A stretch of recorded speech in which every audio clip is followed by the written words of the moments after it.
guys! Hi, Kaniki here.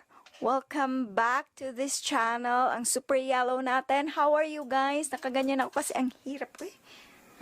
Ang ingay pa. Wait for a second. We're going to check if this microphone is working kasi I've seen peel off sa wire. So, check natin ah.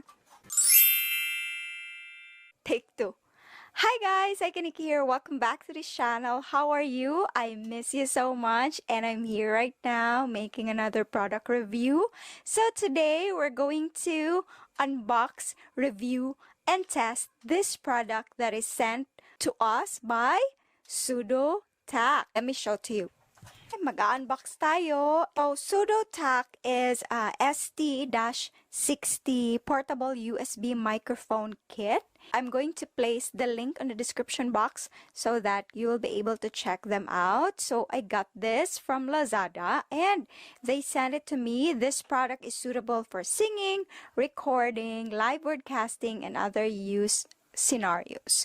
So, nakalagay dito, polar pattern, dia 14mm mic capsule, USB plug and play. Mga features ng Sodutack microphone is cardioid polar pattern, mic gain controllable, state-of-art surface mount electronics, built-in high resolution, in-sound chipset, compatible with Windows and Mac. Setup is so easy, just connect it and go. So, merong nakalagay na frequency response and polar pattern. Meron din silang website which is technical support is support@sodutack.com. Website is www.sodutack.com. So, as you can see in this unboxing video, and so far I was super blessed kasi ang bilis. Sinabi nila, nag-email kasi sila sa akin na they're going to send a product and here it is. By the way, ginagamit ko ngayon yung Rode Video Micro and we're going to switch to Sodutack. And as of the moment, because I'm filming on my Canon EOS na camera, so far yung Canon EOS M3 camera is TRS. So wala pa akong adapter na TRS and then papunta sa USB. Meron akong ginagamit na V8. But then, hindi ko pa alam kung paano to siya laruin. But then, I'm going to make another one to try it out sa V8. And right now, itatry ko muna siya since ang available lang sa akin. Itetest natin yung quality ng voice niya. Doon sa laptop ko, i-connect ko siya. And then, I'm going to use Audacity to record my video. And I'm going to insert it in this clip. I hope na you're going to enjoy this review and testing. And by the way guys, sa loob ng meron silang, simple lang yung packaging niya but then super sturdy kasi nga merong foam na divider na siya. And then maganda kasi merong manual and merong stand which is I super love.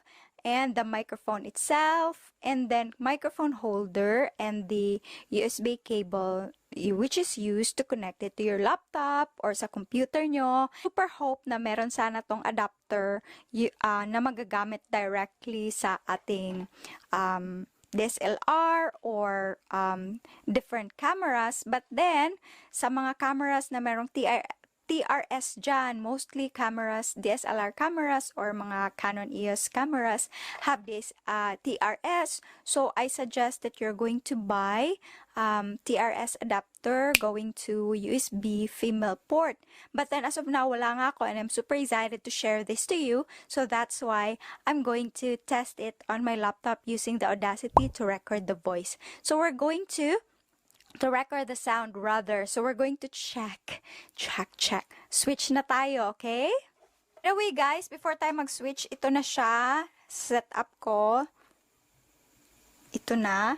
Ito yung, meron kasi siyang, windshield. And then, ito. And then, kailangan, pag magsasalita kayo, yung mismong sound tack na word, dun nyo i-ano yung voice nyo. Transfer tayo doon sa laptop and then ilalagay ko na lang yung voice clip sa video na to. And let's clap!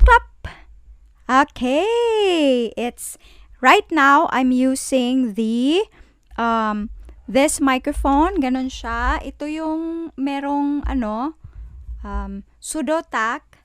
Doon kayo magsasalita, wag sa likod para mas malakas. So far, maganda yung register niya nakita ko sa Audacity. I hope that you're going to see the result of this. Maririnig niyo ako super clear sana.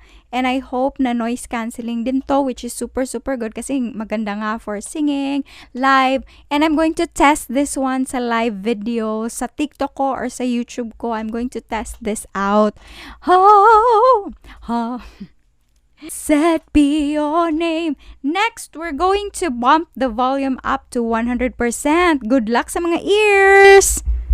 OMG. Super ang lakas. So, parang sabog na sabog to. We're going to, think. So, yes, I'm going to place the price here if you're going to avail and their website. And meron din silang sa Lazada. I hope meron din sila sa Shopee. I'm going to check them out sa Shopee and sa Lazada if meron. And I'm super blessed that you're here with me because I'm super excited to try this out. Can review it in front of you. Maganda to siya sa if laptop, magla-live kayo. Maganda din to sa camera if meron kayong adapter. And maganda din siya sa phone if meron kayong adapter. Sa phone naman, you will need yung TRRS papuntang female USB port. And sa camera, TRS papunta sa female USB port. Kasi nga, yung cord niya is USB yung dulo. Okay? So, thank you so much for watching, guys. I hope you enjoyed this video. Bye-bye for now. See you soon. I'm super loud. Sorry. So I'm back, guys. So that's it for my microphone test. Right now I'm using my phone, and honestly, I love the sound quality of the ST600 Sodutack microphone. My camera died because the battery got drained. So I'm back filming on my phone. I'm so sorry, it's so noisy. But so far, I really love the sound, how the microphone records. And I really appreciate Sodutack. Thank you so much for the microphone. I'll be using it more on my videos and live streams soon, and I hope you enjoy the comparison. If you notice that I use the Rode Video Micro on the video compared to I was not comparing it actually, but I'm just happy that I was able to show to you the voice direct from the Rode Video Micro and the Sodutack ST600. So I hope you like it, and let me know in the comment section if you want another video comparing, for example, Boya versus Sodutack, or how to use it on your camera. Or yes, I am planning to make a video soon comparison, so please leave your comment down below, and please don't forget to like, share, and subscribe. Bye bye for now. Saranghe. Mwah.